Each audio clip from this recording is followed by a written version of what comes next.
Watford fan Paul says that must be up there with one of the worst games I've ever watched at the Vic in Sir Elton's tenure. Simply abysmal.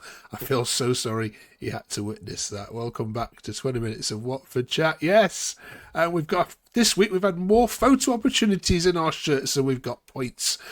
We're also talking about the brilliance or not of Sissoko, grading the transfer window, and asking our regular panellists here, would you rather see Watford promoted or England win the World Cup this coming summer? I hope you're all well.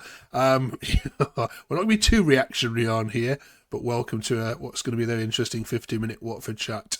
Right, Luke, you survived that game only just. Any positives? None at all. It weren't even a good game as well. Like the original tweet said, and I said it as well. It was one of the most boring games I've ever watched. Someone asked me at work today, said, "What actually happened during the game?" And all I remember was them hitting the crossbar in, I think it was in the first half, and that was the only thing I remember because I missed the goal because I was still having my pint at half time. The game was just terrible. It just lacked like atmosphere. Like, even within the first 10 minutes, the whole ground was so flat. The performance weren't great. It was just like the team we put out wasn't the best either. It was just completely flat from atmosphere to what was going on the pitch, and I feel sorry for poor Elton coming all the way for that. Maybe it is the curse of a new kit, but my God, it was a terrible, terrible game. Coming all the way. I mean, crikey, yeah, in his chauffeur-driven limo, right? Yes. Let's go. Here's one positive though, Rio. Matty Pollock. It's nice to step back in front of the fans. We're gutted about the results, but yeah, good to have him back. Yeah, good to have him back.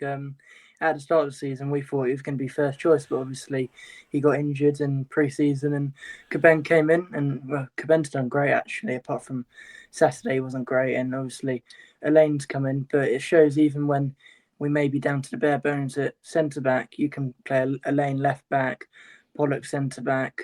I think Caben and the bank have played right back previously. We've got quite a lot of versatility there. Okay. Right then, Aaron, let's get the negative Nellies dealt with then, shall we? Here we go. Taste the Biscuit says, corner flag is incoming if his selections and tactics continue to stink the joint out. So, we've seen a little bit of this. Not too much, which I think is a progress for the Watford faithful, but has that poster got a point? Was he got 2 or 3 games to really sort this out? I said when everything happened with Cleverley that what is going to happen is the owners have to be aware that by sacking Cleverley, bringing Paulo on a 1-year deal, they've set an expectation.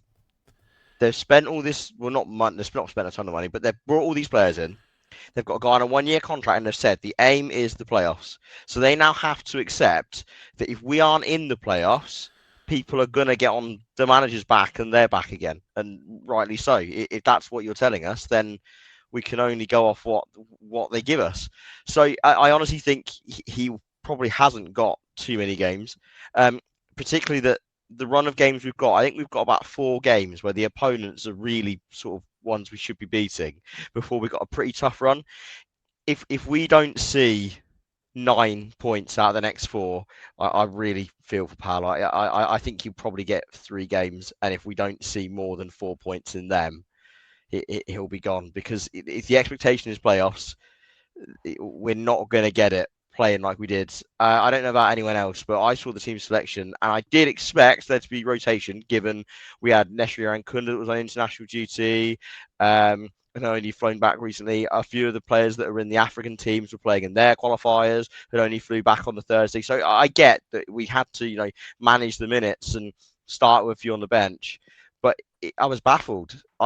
There was a whole conversation on Twitter before the game within the hour, with people trying to work out what the shape even was, because it wasn't obvious given the team sheet. And then, the dross that was served up, that was worse than anything under Cleverley last season, which is a real shame, because it hadn't been too bad in the games before. But we fell off a cliff compared to like the first half against QPR and the Southampton performance. Yeah. Nice win for Cleverley though at that place, wasn't it? Very good. Yeah, okay. Yes, let's go on to analyse that a little bit more detail. Cheers, Aaron. Kieran says, stop picking Sissoko.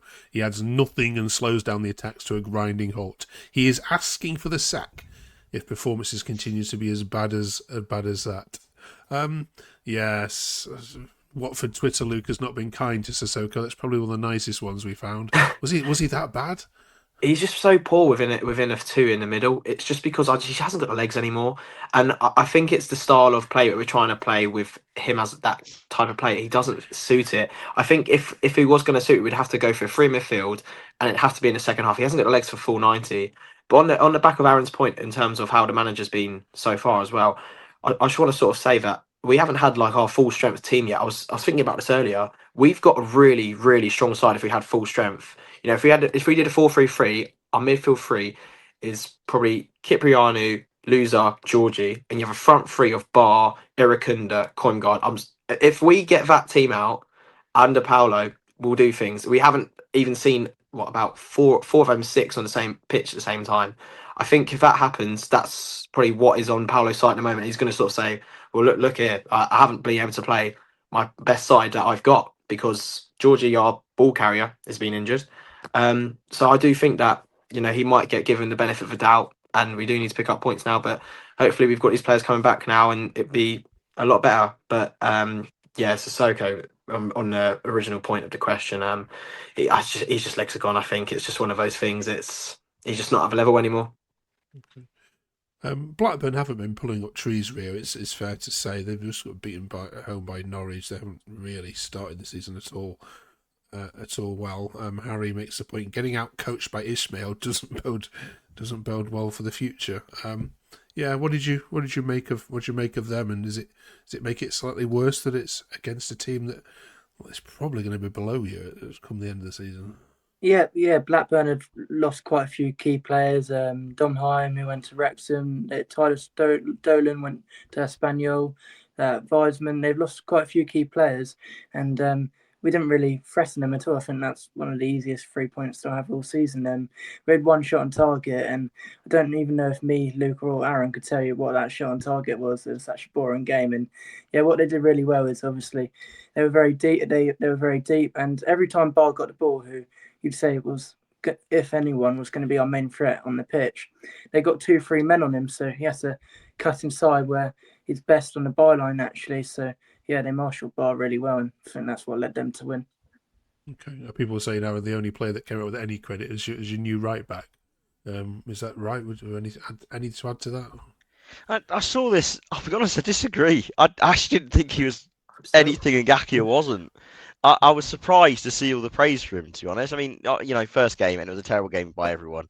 So I'm not going to, hold anything against him, but I didn't really see what everyone else saw. I think his position is going to be when we play a back three and he's a wing back. I think maybe going forward he'll have a bit more than Ngakia, but in terms of playing in the four like he did, I didn't see anything. I thought actually that the player that deserved his flowers out of anyone really was Hector Kiprianu, and I think that's been the case for every single game we've played. He's had to manage the midfield without Imran Louza, obviously, for the past 3 games. And he's done it brilliantly. So, he's literally hindered by playing with Sissoko and Kembe. That's the problem. And like Luke said, we haven't had the full strength team. With Loser back in, I think we'll look a lot better. But I still think his time's numbered because the owners obviously see this squad as having depth. And albeit they see Kembe and Sissoko as part of that depth, but they are still better options when used properly than most of the league have. So I still don't think that not having the players is going to go his way. I think it will be the 4 games. Cheers for that, Aaron. Nice blue shirts, though, of course. Nice to have a third kit. Luke, you don't seem like you've parted ways with 67 quid or whatever it's been. Yeah, no, I haven't. As you can tell, 76 quid it was, which I think... Wow. I just think for a football shirt, it's a lot. Like, I know you look at the Premier League clubs and they're ridiculous, but I think for a club like Watford to have a special edition kit, you'd think at least be around like 60 quid. I do think 76 quid is a huge jump, but to their point, they've sold it. Look, we've got Rio and Aaron modelling it for us, and when I was even at the game, everyone was wearing it. So it has been really popular. It's a really good kit. I just don't agree with paying 76 quid for a football shirt currently. Yeah. Feels weird not seeing you in yellow at home, to be honest. And it's been blamed by a couple for the loss. If you've seen these tweets, Blackburn would have seen yellow on Saturday. Greg says, sorry, but you clowns have made it look so amateur, wetting yourself over a blue kit for 5 days. About 50 photos. Maybe the players should be in training. disgusting today about Elton sat there and thought, what the F is this garbage? Childish, gimpy admins in a weird club. Hope you're feeling better, Greg. Obviously having a bad moment. Right then, so transfer window has closed. Last time we saw you, of course, was the transfer window just shutting seconds as we finished. So we need to ask for your overall gradings, Rio. Out of 10, what would you give this one? In detail or not? Give us a number and justify it. Yeah, 7 out of 10. I think like when you sign Aaron Kunda and Kipriano, and I really like Kieran Godsville, that's very good. We've added lots of depth unlike previous years. My only criticism would be maybe like signings like Petrie, panic buy. We've gone to Mogi buyout for that. And if you want to get promoted, you need a bit of experience in there as well. And I think our squad is very, very young. So yeah, 7 out of 10. Okay. Any higher than 7 from any of you over on that side? I'd give it an 8 personally. Yep. I think the only reason it's not closer to a 9.5/10 is like Rio said. I think Patrice is we got a right back to we're after, but I'm just not sure it's going to actually be an upgrade on what we've got. And the other one, I think if we had just had another midfielder, it could have been like the perfect window. I think if we see some upside from Mendy, I mean, I have no clue about him, but he's highly touted. I think if he comes up to be a proper good starting centre back, it would be a 9 anyway. But yeah, based on what we've done right now, an 8 from me. Okay. Any higher, Luke? Or... No, agreed 8, but I'm more going on the intent of it. I think based off our previous windows we've discussed, it's been really poor. This is the first one that we've actually done what the club has said they would do, that we've backed the manager, but we've backed it in positions that we feel like we needed to improvement in, and we also need depth. And also that improvement, I do think, is a significant amount. You know, we're looking at players like Irakunda, Koimgard, and also Kipriano, who've been brilliant so far. And it's shown that it has been positive because the players they've brought in, we can't praise them enough each week, and there are topic each week, that's for sure. But yeah, I'm really pleased with the intent the Pozzos have finally done after God knows how many terrible transfer winners we've had in the last like 2-3 seasons. But really happy with the intent. 8 out of 10.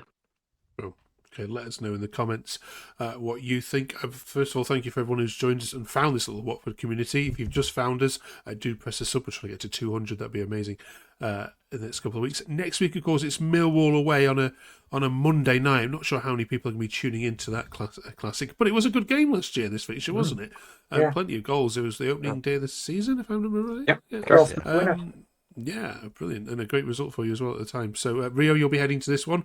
So join us next Monday live at 10 o'clock on this channel, because hopefully Luke will join us live from Ayia Napa, wherever he's heading off to. Ibiza. Okay, no, it's close. And me and Aaron will be watching it on TV, and Rio can hopefully join us on the way back. So join us for some live match reaction to Millwall versus Watford next week, 10 o'clock Monday. Join us for that. Right then, one final little bit of, but then we have the international break, Aaron, which always conjures up the same old question, which is what would you sooner happen, club versus country? So let's just paint the scenario. It's last day of the season. I can guarantee Watford promotion. I forget who you've got now. I think it's Coventry. Yeah, that's it, Coventry. You can beat Coventry, you can go up and knock Frank Lampard out and send him back to the playoffs. Or you can wait a month and watch England win the World Cup from a beer garden. Which one would you want? Wait, was it me you were asking the question to? I was going for Aaron, but we'll go to you in a minute. It's so tough. I mean, I know some people in here that don't find it tough at all, but I generally would. Promoted via the playoffs, was that? No, you can have first or second place and knock Coventry back to the third position. Oh, go on. If we could go up as champions, I'd take us going up. Yeah. Okay. All right. Rio. England winning the World Cup, because if we did go up, we'd probably do a Southampton and get about 12 points. Okay. Luke? Yeah, for me, it's England winning the World Cup. If no one knows, I do go to the England games. I was in Serbia last week, and I probably will be at the World Cup next year. So I would be at the final. But I just think from a friend's perspective, like I'm the only one out of my friends who support Watford. So like for everyone else, I feel like we all come together at that time. And I think that what would be so good about it. It won't be just like obviously the moment of us winning, but it'll be with to share with others as well. Because you think about people who talk about what it was like in '66, and we want our moment as well. It'd be brilliant. So I'd always go World Cup personally. It'd be just amazing. I was Serbia, by the way.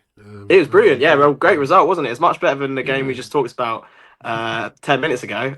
Really good experience. The atmosphere is brilliant. Got coached in. Obviously, I'm used to that from doing the Luton bubble. But yeah, the security of the game is really good. It's just completely different to how it is over here.